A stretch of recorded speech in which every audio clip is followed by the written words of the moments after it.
গোটা পশ্চিমবাংলা জুড়ে খেলা হবে, চিন্তা করেন না, খেলা একসময় হবে। বীরভূমে ফের অনুব্রত মণ্ডলের খেলা হবে সুর। বীরভূমের সাঁইথিয়ার পলসা গ্রামে এক ফুটবল খেলার উদ্বোধন অনুষ্ঠানে ফের শোনা গেল অনুব্রত মণ্ডলের চেনা স্লোগান, খেলা হবে।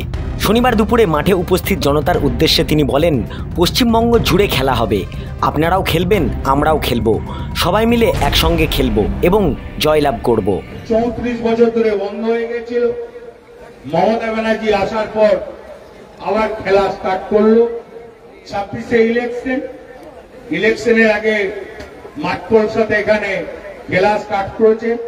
গোটা পশ্চিমবাংলা জুড়ে খেলা হবে, চিন্তা করেন না, খেলা একসময় হবে এবং আপনারাও খেলবেন, আমরাও খেলবো, সবাই মিলে একসঙ্গে খেলবো এবং জয়লাভ করব, কথা দিয়ে গেলাম। খেলে হারবো না, খেলে জিতবো। রাজনৈতিক মহলে অনুব্রতর এই মন্তব্য ঘিরে নতুন করে জল্পনা শুরু হয়েছে। তৃণমূলের একাংশের মতে দলীয় কর্মীদের উজ্জীবিত করতেই তিনি খেলা হবের স্লোগান তুলেছেন। অন্যদিকে বিরোধীরা বলছেন, ভোটের আগে ফের পুরনো রাজনৈতিক ভাষা ব্যবহার করে উস্কানি দিচ্ছেন তৃণমূল নেতা। অনুব্রত মণ্ডল দীর্ঘদিন ধরেই বীরভূম জেলার রাজনীতির অন্যতম মুখ, যদিও কিছুদিন আগেই তিনি দীর্ঘ সময় পর প্রকাশ্যে আসেন। ফলে তার মুখে ফের খেলা হবে ডাক শুনে উত্তেজনা ছড়িয়েছে রাজনৈতিক অঙ্গনে।